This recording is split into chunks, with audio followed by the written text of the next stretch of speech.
Morning students, वात्सल्य परिवार में आपका स्वागत है। आज मैं आपको कक्षा 6 में एकम 8 राजा का हिस्सा, यह एक कहानी है जिसका मैं पठन करूंगी। इस कहानी में एक प्रजावत्सल्य राजा का वर्णन है। राजा प्रजा की कठिनाइयों में हमेशा उसकी मदद के लिए तत्पर रहते हैं। राजा भोज बड़े प्रजावत्सल थे, यानी प्रजावत्सल यानी प्रजा प्रेमी थे, वत्सल यानी प्रेम। वे स्वयं राज्य में घूम घूम कर, स्वयं यानी वे खुद राज्य में घूम घूम कर प्रजा की कठिनाइयों यानी मुश्किलों को देखा करते थे और उन्हें यथासंभव दूर किया करते थे, और संभव होता यानी वह कर सकते उतने प्रयत्न करके उनकी मुश्किलों को दूर करते थे। एक दिन राजा अपने रानी के साथ रथ पर सवार होकर राज्य का भ्रमण कर रहे थे। राज्य यानी गांव का भ्रमण यानी घूम रहे थे, देख रहे थे। वे राजधानी से बहुत दूर निकल गए। राजधानी यानी राजा के महल से वे बहुत दूर निकल गए। उन्होंने देखा कि एक खेत में एक किसान हल जोत रहा है, मगर उसके हल में एक ही बैल है। दूसरे बैल के स्थान पर उसकी स्त्री हल सींच रही है। यह चित्र में आप देख सकते हैं, एक किसान खेत में खेती कर रहा है और उसके हल में एक बैल है और एक स्त्री, दोनों खींचकर खेती कर रहे हैं। राजा भोज ने रथ रोका और किसान के पास जाकर कहा, ये राजा भोज है। उन्होंने अपना रथ रोका और किसान के पास जाकर कहा, भले आदमी, तुम यह क्या अत्याचार कर रहे हो? भला कहीं स्त्री को भी हल में जोता जाता है, यानी स्त्री को हल चलाने के लिए दिया जाता है? मेरा एक बैल मर गया है। तो किसान क्या कहता है, मेरा एक बैल मर गया है, दूसरा बैल खरीदने के लिए मेरे पास धन नहीं है, यानी उसके पास पैसा नहीं है। धन यानी पैसा।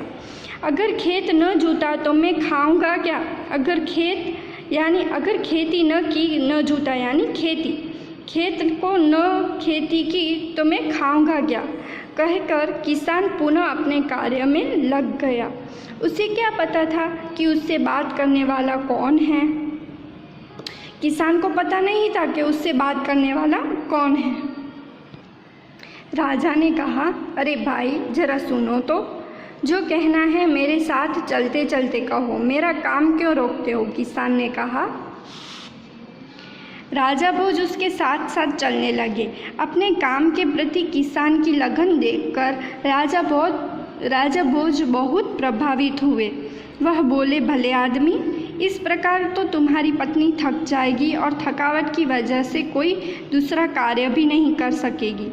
किसान बोला, तो फिर तुम ही बताओ मैं क्या करूं? राजा ने कहा, तुम मेरे साथ चलो, मैं अपना एक बैल तुम्हें दे देता हूँ, मगर इतनी देर मुझे काम रोकना पड़ेगा, तुम ही बैल ला दो। किसान बोला, अच्छा ऐसा करो, तुम अपनी पत्नी को रथ के पास भेज दो, वह मेरी पत्नी से बैल ले आएगी, तब तक मैं तुम्हारे हल में जोतूंगा। राजा ने कहा। किसान इसी बात पर राजी हो गया। राजा भोज हल में जुत गए और किसान की पत्नी रथ के पास चली गई। उसने रानी को सारी बात बता दी। किसान की पत्नी ने रानी को सारी बात बताई। रानी ने पूरी बात सुनकर कहा, तुम्हारा बैल तो कमज़ोर होगा, वह हमारे बैल का साथ नहीं दे सकेगा, इसलिए तुम दोनों ही बैल ले जाओ। रानी ने क्या किया, दोनों ही बैल दे दिए। किसान की पत्नी दोनों बैल लेकर खेत पर पहुंची। किसान बहुत प्रसन्न हुआ। राजा भोज ने कहा, अगर कभी कोई दिक्कत हो तो मेरे पास आना। कहकर राजा भोज ने उसे अपना परिचय दिया तो किसान बहुत शर्मिंदा हुआ। उसने राजा से बार बार क्षमा मांगी। राजा प्रसन्न होकर वापस चल दिए। उस बार उस किसान के खेत में बहुत अच्छी फसल हुई। उसके आश्चर्य का ठिकाना न रहा जब उसने देखा कि खेत के जितने हिस्से को राजा भोज ने जोता था उसमें मोती उगे थे, बाकी के हिस्से में उम्दा किस्म के गेहूं उगे थे। किसान बहुत प्रसन्न हुआ। किसान ने सारे मोती इकट्ठे किए और राजा भोज के पास जा पहुंचा।